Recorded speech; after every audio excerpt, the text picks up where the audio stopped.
Jared Calmus. Jared squared on the podcast this week, Artie. So Jared squared, I like it. Jared squared. Jared, welcome to the Boneyard Podcast. Hey guys, thanks for having me. How's it going? Good. It's always good to double up Jared exposure on a new podcast.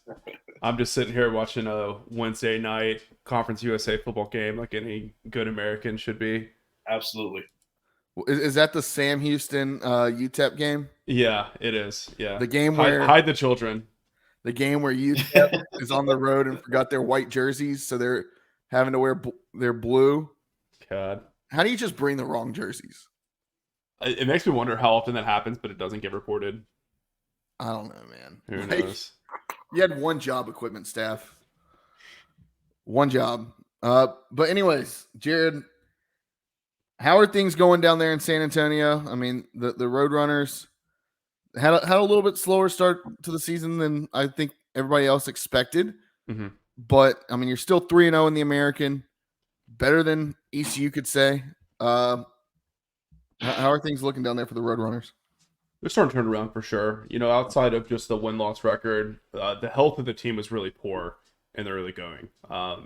UTSA's had a lot of struggle with injury, and their record of the past 2 or 3 seasons doesn't really reflect that. They've done a pretty good job of, recruiting and building depth, and also just putting whoever was available on the field and coaching them up. But it felt like this season, obviously when Frank Harris went down, that was a huge blow. He's the heartbeat of this team, of this offense, 7th-year senior, as you guys probably know.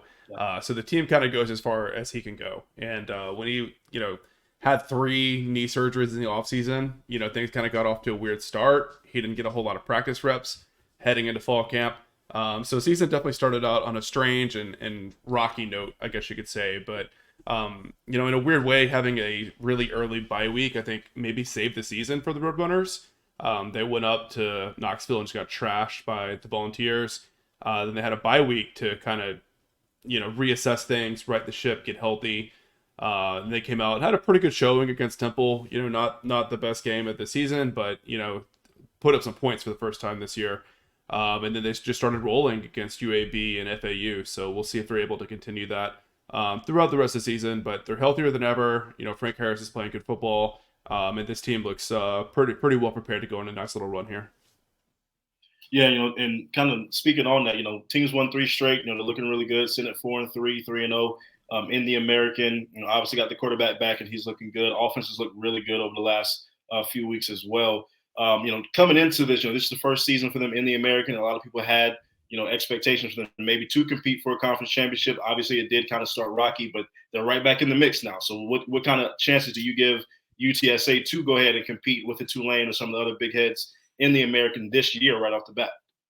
Yeah, I think right now SP Plus has them like a 15 or 20% chance to make the conference championship game, which feels about right to me.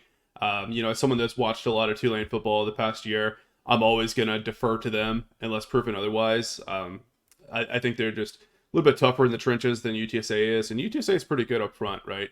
But I think like with Frank Harris, their quarterback, I think they could beat any team. They would just have to play like a really, really clean, good football game. But the fact that they got Tulane in New Orleans, I think makes that a lot tougher. But, I think from style of play and skill standpoint, I think they have what it takes. They're probably just not as deep and maybe not as experienced with, playing in those really big games as maybe Tulane and Memphis have, being in the American for longer. And SMU's got a cupcake schedule the rest of the way, so it's going to be hard for them to not make the conference championship game. So yeah, I think they're going to be in the mix for sure. Now, Jared, the one thing that has stood out for ECU, it has been the defense. The defense, seems like both sides of the ball for the Roadrunners is stout. But ECU's defense has shown that it's been able to keep ECU in games at times. What's it going to take for ECU to kind of keep that trend going where they stay in ball games and keep them a lot closer than what they may actually be? Yeah, I think that for them it's going to be being opportunistic, right? Frank Harris takes pretty good care of the football. He's pretty good about placing the ball and not taking risk. But he also has this weird tendency where if he throws one interception, he tends to throw 1 or 2 more. And that's been the case for like 3 years now. We just saw it last week. against FAU, where he threw one interception. There was a missed route communication between him and a true freshman receiver, got picked off, and then he threw another pick, like, I think 10 minutes later. Against Houston, it was the same deal. He threw a pick, and then he threw 2 more picks within the next couple plays. It's one of the craziest things I've ever seen from Frank. So I think that's going to be the key for ECU. Like, when UTSA does slip up and make those mistakes, if they can get UTSA to compound those, that'll muddle up the game a little bit, and I think give them the best chance of success. Gotcha. Now, kind of a fun question I want to ask you, because I know football is king down there in Texas, right? But just speaking of UTSA in particular, what are the vibes like down there? What's the atmosphere like? You know, obviously San Antonio, that's a Spurs town, right? But what is it like, you know, college football Saturday, getting amped up? It's homecoming this weekend. What are those vibes going to be like this weekend? Yeah. So, I mean, like, as far as like San Antonio as a city is concerned, a lot of people call it a small town, big city. Like, whenever you go out, you run into people you know all the time. And it's like, sometimes, like, I don't live there anymore. I live in Houston now. And sometimes I'll go out to a bar after a game and I just like run into people I went to school with. And it's like, man, how do a million people live here? And you run into the same people everywhere you go. But it's a very like slow pace of living for a city that size. It's very family focused, very family oriented, and people love to party. They love to have fun and drink, and that kind of translates over into game day. You know, to talk about UTSA, we have an amazing tailgating scene. I was just thinking earlier, like, even before UTSA started the football team, there was already a website called UTSAtailgaters.net where people were planning their tailgates like 2 years before the first kickoff. That's awesome. So tailgating at UTSA is very mature. You know, people had a lot of experience tailgating because the Alamo Bowl was there. A lot of Cowboys fans, a lot of Longhorn fans, stuff like that. So I think any Pirate fans making the trip will be pretty impressed, to be honest, with the tailgating setup at UTSA. There's 2 massive surface parking lots right by the Alamo Dome. So it's like as good of a setup as you could ask for huge tailgates. And you'll see everything from just, you know, families with their little get together versus like these huge commercial tailgates with, you know, stages and live music and barbecue smokers and stuff like that. So it's a really good time. And I hope the fans enjoy it that do make the trip. Nice. Yeah, I mean, I feel like there's a lot of, that's the thing about ECU. There's a lot of Pirates everywhere. Yeah. Being in Houston, I'm sure I'm sure maybe you don't see as many, but there's probably there's Pirates there, Pirates in Dallas. Mm-hmm. I'm sure there's some in San Antonio.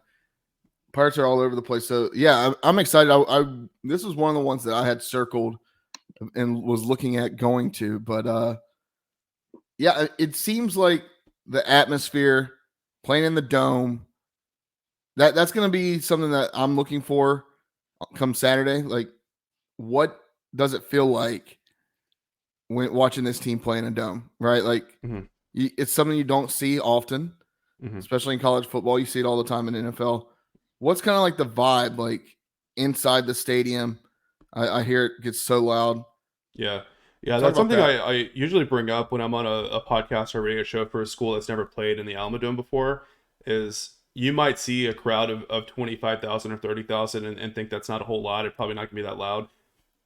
But the way the dome is like architectured, like the roof has a certain like concave to it where noise just bounces off the ceiling.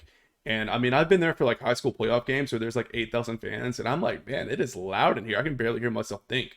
So you guys can imagine, you know, when the student section's full, and it's homecoming this week, so definitely should be a good student section. It gets pretty raucous, and I don't have like data on this. I need to do this one off season, but you know, they definitely generate a lot of false starts, a lot of procedural penalties.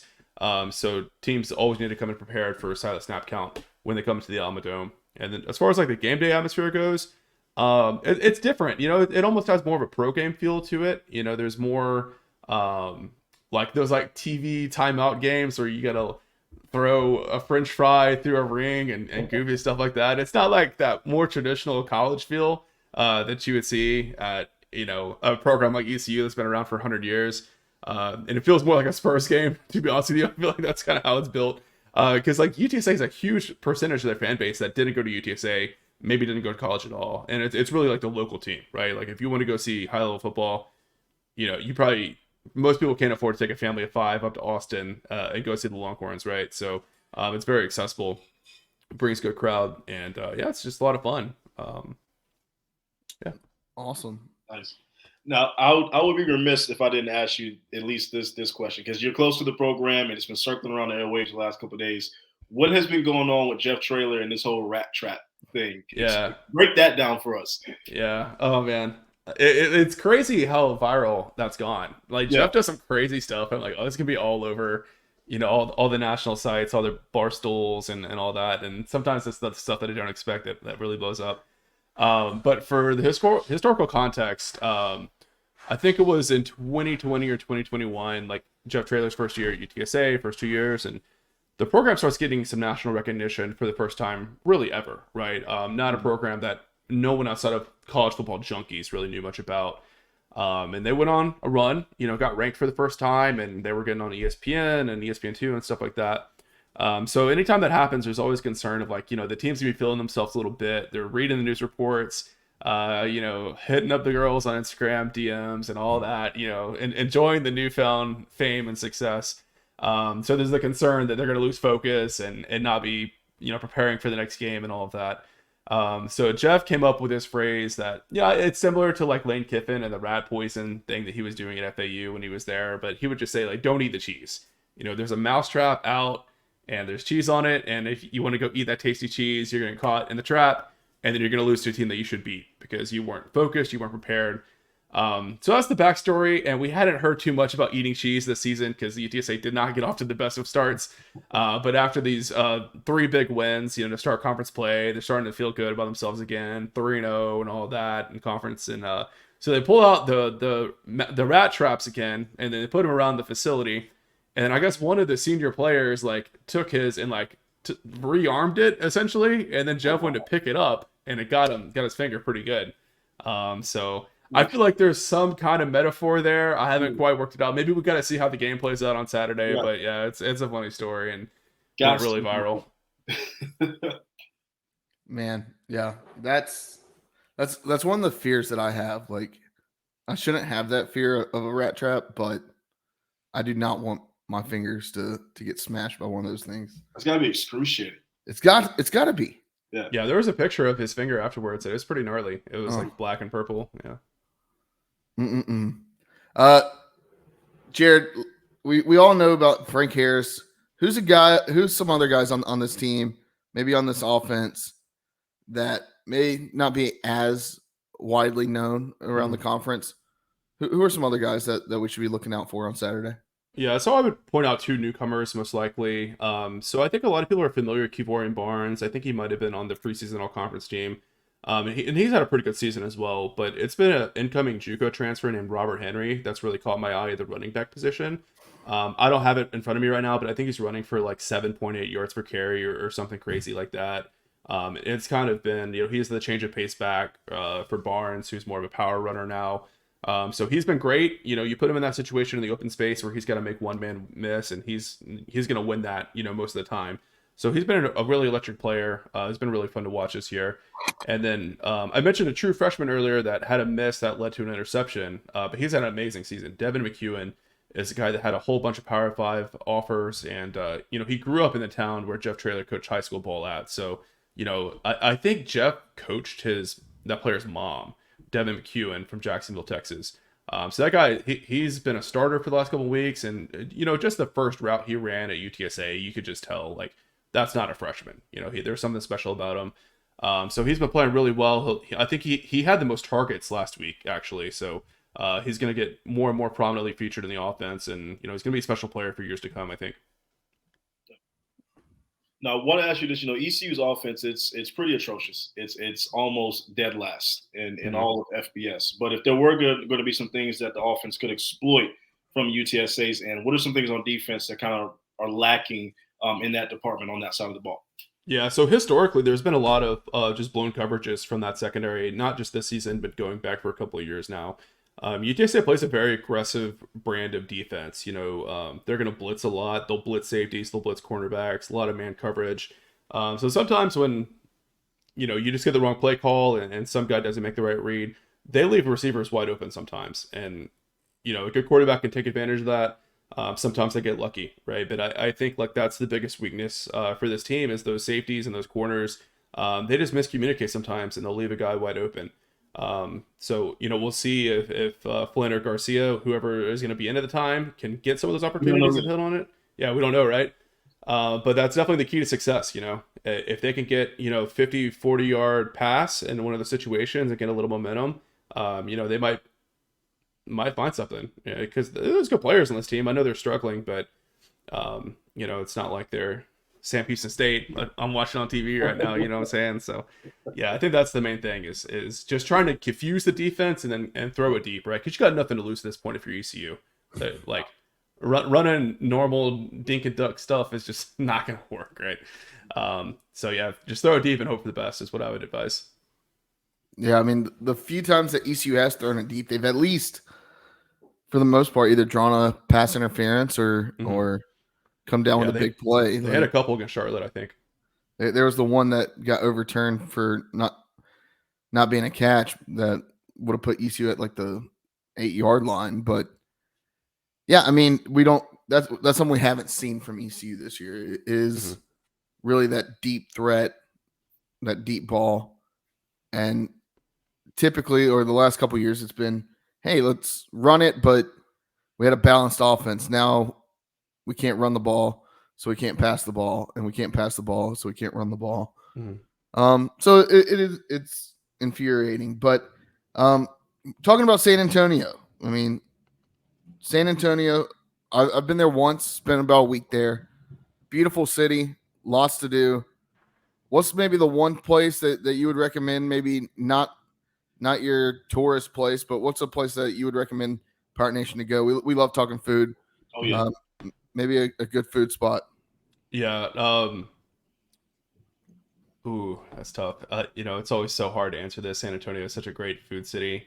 If I had to pick one, for barbecue, I think Pinkerton's barbecue is hands down the choice. Downtown, very accessible if you're staying down there. For Mexican food, I always struggle with that because, I mean, you can literally throw a rock and hit some of the best Mexican food that you'll ever have in your life. Man, I need to get a list together. I'm sure you get asked this on every podcast. Yeah, I do, and I don't want to say the same place every time, but I'm gonna fall back to that. I'm gonna go back to my default. There's a spot called Carnitas Lonja. It's the Lonja is Lonja. If you're unfamiliar with carnitas, it's like a type of pork. It's roasted Mexican style and got some decent spice to it, and throw it on tortilla with some salsa. It's good stuff, man. It's almost like barbecue, but really, really good.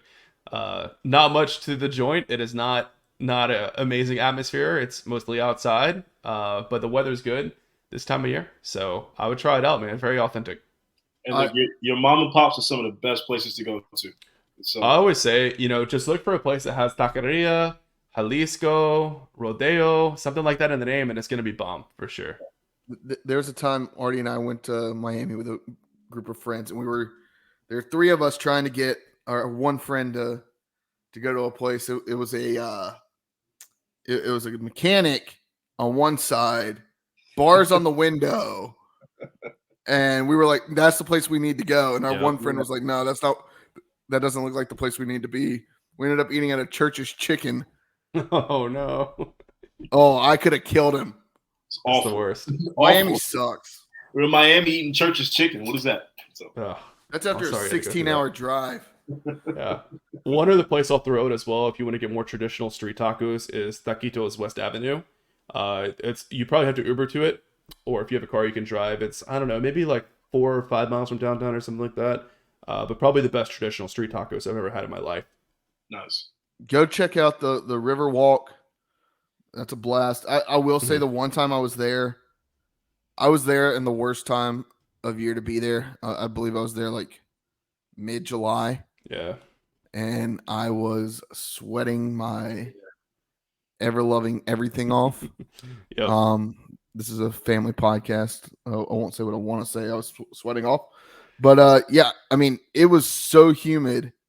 What's the forecast looking like this weekend? Because I mean, fall in like Texas, I feel like fall in Texas has to be phenomenal. Yeah, it's great right now. I mean, today it was like, I think like high 70s with a nice breeze all day. It's phenomenal. Saturday there's rain in the forecast, but Dome Stadium, so you're indoors. But yeah, it looks like it might be kind of nasty actually. Mm. But it won't be hot. That's good. That's good. If you're going to UTSA to see ECU play, at least you won't be sweating your ever loving everything off. Jared, anything else we should know about the Roadrunners, about this matchup? Anything you think we missed? Well, I mean, maybe you guys covered this earlier, but there's an edge linebacker, Trey Moore, looking pretty likely he's going to take the school record for sacks in a single season, tackle for loss as well. So definitely a matchup to watch right there. I know ECU's had some struggles in pass protection. He's a very electric player. Yeah, really good. Honestly, our O-line has been atrocious. Yeah. So if you just like watching good defensive line play, good pass rushing, like really watch his technique because he's come a long way. I feel like every week I see him bust out a new pass rush move that he must have like just learned. Very special player and fun to watch, and you'll probably see him playing on Sundays at one point. For sure. Well, Jared, thank you for joining us on the Boneyard Podcast. Jared Squared. Make sure to tell everybody where they can find your content and also find you. Yeah, sure. So if you search for AlamoAudible, you'll find us. Our podcast is part of the Dave Campbell's Texas Football Republic of Football podcast network, which I know is a mouthful, but that's like, we call it the Bible of football here in Texas. They cover all levels of football. So we're really honored to be on their podcast network. Well, Spotify, Apple Podcast, all that kind of stuff. Or you can just go to AlamoAudible.com, find us there, hit us on Twitter. And then myself and Matt Jared UTSA, so love to talk about all things college football over there. Make fun of Michigan, talk down on Sunbelt, whatever, it's all good. Yeah, our preview for ECU is our last, most recent episode. We recap the FAU game and then hop into the ECU stuff at the end. Awesome. Love to hear it. Well, thank you again. Enjoy this weekend. Absolutely. Enjoy the rest of the season. Great to be here. Appreciate it. Oh yeah, appreciate it, Jared. Thank you. We'll talk again soon.